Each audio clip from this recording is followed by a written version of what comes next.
ពីភពបាល់ទាត់កាន់តែធំឡើងរៀងរាល់ឆ្នាំក្លឹបមួយចំណាយលានលើលានដុល្លារដើម្បីទទួលបានតារាមួយនៅក្នុងភាគចុងក្រោយនេះយើងនឹងមើល Top 3 ការទិញចូលថ្លៃបង្ផុតគ្រឿងប្រវត្តិសាស្ត្រលេខ3 Kylian Mbappé ទិញពីក្លឹប PSG ទៅក្លឹប Real Madrid ពី2024តម្លៃប្រហែល250 billion USD ការផ្លាស់ប្ដូរនេះធ្វើឲ្យ Real Madrid ត្រឡប់ទៅកាន់សម័យអធិរាជម្ដងទៀត Mbappé មិនត្រឹមជាតារាបាល់ទាត់ប៉ុន្តែជាការវិនិយោគក្នុងអនាគតបាល់ទាត់លេខ2 Young Neymar Jr ទិញពីក្លឹប Barcelona ទៅក្លឹប PSG ការទិញនេះបង្ហាញថាក្លឹបមួយអាចចំណាយប្រាក់ច្រើនដុល្លារតម្លៃអស្ចារ្យ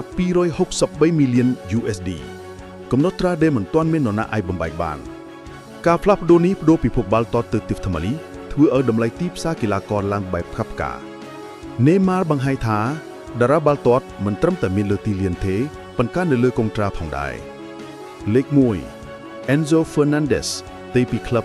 Chelsea ទៅក្លឹប Al Hilal 2025 Rumor Transfer តម្លៃជិត280 million USD ប្រភពព័ត៌មានអន្តរជាតិប្រសិនបើការផ្លាស់ប្ដូរនេះពិតជាបានកើតឡើងនោះវានឹងក្លាយជាកំណត់ត្រាថ្លៃបំផុតក្នុងប្រវត្តិសាស្ត្របាល់ទាត់ក្លឹបនៅអារ៉ាប៊ីសាអូឌីតកំពុងបង្ហាញថាពិភពបាល់ទាត់មិនមានព្រំដែនសម្រាប់ប្រាក់នេះគឺជាពេលវេលាថ្មីសម្រាប់អាជីវកម្មបាល់ទាត់លើកម្រិតពិភពលោកពិភពបាល់ទាត់មិនដែលស្ងាត់ទេរាល់ឆ្នាំតម្លៃកាន់តែឡើងការទិញចូលកាន់តែធំហើយក្តីស្រមៃកាន់តែខ្ពស់នេះគឺជាភាគចុងក្រោយនៃស៊េរី Top 10 Most Expensive Transfers in Football History សូមចុច Like និង Subscribe ដើម្បីទទួលបានស៊េរីបន្ទាប់ Top 10 Most Expensive Salaries in Football 2025